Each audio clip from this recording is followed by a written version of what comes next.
In my Padayatra that have shaped who I am today, and one of it was a woman called Mohana. And this was one woman who was making bhajis on the side of the road. This was one of the earlier constituencies, during my Padayatra, one of the very first constituencies that I walked. And in there when I met her and I sat next to her and I asked her what she expects from the new government. She said for the last 30 years she's been sitting there making bondas, selling it, and she has 2 kids who she educated very well.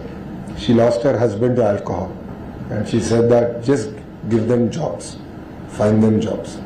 And this is something that echoed across the youth of Andhra Pradesh. I did various programs like Nara Lokesh and so on and so forth, where their only request was that to create opportunities to work.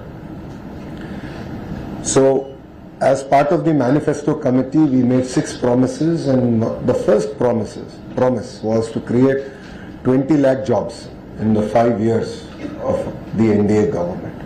So it's the Super 6 promise. The first promise is that. So for us, it's not just a target; it is a pledge to the youth of Andhra Pradesh.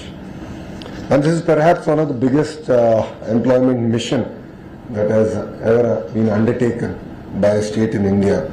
So every single policy that we have created is with a clear focus to create jobs. And that was the single driving agenda with which our policies have been created. So if you look at it in the last 16 months, we've had firm commitments of $120 billion worth of investments. So these are not MOUs that we have signed and forgotten. In fact, quite a few of them we haven't even signed an MOU. So one great example of it is ArcelorMittal. They're going to build India's largest steel plant in already a steel city called Visakhapatnam. South of Visakhapatnam, they're building a steel plant, and we have no MOU with ArcelorMittal. And it got concluded. The entire understanding with Aditya Mittal and I got concluded over a Zoom call. And the second example of it is, of course, Google, which is India's largest FDI investment ever, and that's again coming to Visakhapatnam, our data city. So that's a testimony of how we have attracted global investments. Even if you look at solar manufacturing, out of the top 10 manufacturers in India, 5 of them are setting up their manufacturing plants in Andhra Pradesh. This is in the Rayalaseema part of Andhra Pradesh. BPCL is investing about 1 lakh crore in refinery. NTPC is investing about 1.65 lakh crores building a green hydrogen hub again south of Visakhapatnam.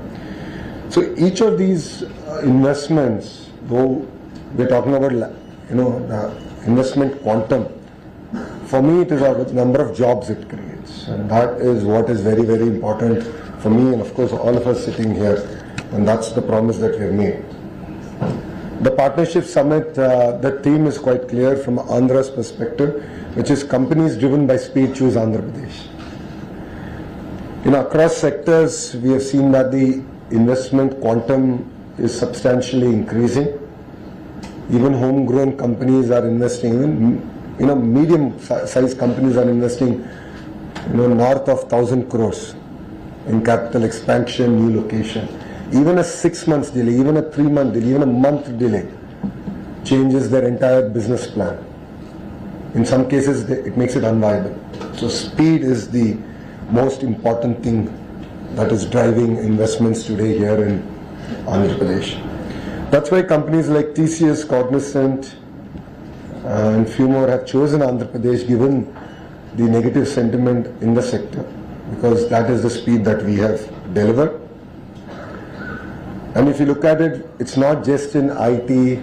We have extended across blue collar jobs, so manufacturing is core to us. Hospitality is also very, very important. We are one of the very first states to recognize tourism as an industry and give it that status.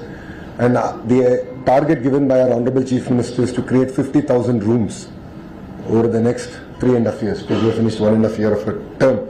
So far we have signed about 8,500 keys. The rest we will also complete. So speed is what defines Andhra Pradesh today, and that I believe is our competitive advantage. So a lot of people ask me, why Andhra Pradesh? I'll give you 3 distinct reasons. First one, I think I've spoken about it quite a bit. Our branding is quite clear. Speed. Second is our leader. Mr. Naidu is a leader who has a clear track record of creating new ecosystems, building new cities. So we have an amazing brand, Babu, and we don't hesitate to use it to the maximum extent possible. Please also understand that all the companies that we have grounded are because of the relationships that he has built over the last 4.5 decades of his political career. So these are relationships that we've leveraged, we've worked on, we've interacted, and we're able to ground such amazing companies to Andhra Pradesh. The third clear reason, and I'm sure all of you would have heard in my public speeches also, while many states in India have double engine sarkar, only Andhra Pradesh has double engine bullet train sarkar. I call it the Namo government. Namo is not just Narendra Modi ji, it's Naidu and Modi ji together. So we have the double engine bullet train sarkar, we're working exceptionally hard. We are very much aligned with the Honorable Prime Minister's vision of Vikasit Bharat. And we have our Swarnandhra vision, which is $2.4 trillion economy by 2047. So we have clear targets, and for all of you who know Mr. Naidu, he's an extremely tough taskmaster. And we've lost track of what day it is. Monday, Saturday, Sunday, everything has just become another day to work harder. So these are clear, distinct reasons why entrepreneurs are choosing Andhra Pradesh and why upcoming entrepreneurs, next generation entrepreneurs should choose Andhra Pradesh. So 14th, 15th of November is our partnership summit in Visakhapatnam. Thanks to CII for giving Andhra Pradesh the opportunity again. CII and Mr. Naidu have a very, very deep relation. It goes back to the early 90s. If you look at the first sustainable building that we have built in Hyderabad, to various partnership summits that we have done together, I think more than 50% of the partnership summits, close to I think 50% of the partnership summits that CII has held has been with Andhra Pradesh, combined Andhra Pradesh, now also bifurcated Andhra Pradesh. So I'd like to thank CII for giving us the opportunity.